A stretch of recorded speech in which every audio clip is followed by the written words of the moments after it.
Primeiro-Ministro Cairala Sanana Guzmão, sábado, se desloca para Singapura para dihalau negosiação terceira ronda para questão fronteira entre Timor-Leste e Indonésia. Questão ni hatuhu si Primeiro-Ministro Cairala Sanana Guzmão ba jornalista banghira remata halo encontro semanal ho Presidente República José Ramos Horta e ha Palácio Presidencial Nicolau Lobato Bairro PT Quintane. Primeiro-Ministro desloca para Indonésia halo negociação segunda ronda ba questão fronteira entre Timor-Leste e Indonésia.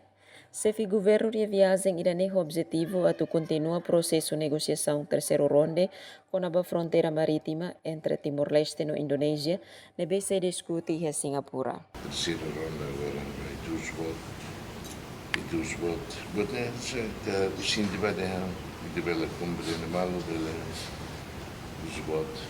Ronda bela flor, não entra uma baita para Negociação fronteira marítima considerado nessa parte importante do esforço do governo a clarificar a limitação soberana no retan solução interesse nacional, também antes na equipa hosinação rua halau teona negociação primeira ronda, no segundo ronda e hadili, no agora continua halau negociação para terceiro ronda. Emerenciana Pinto, Estel News.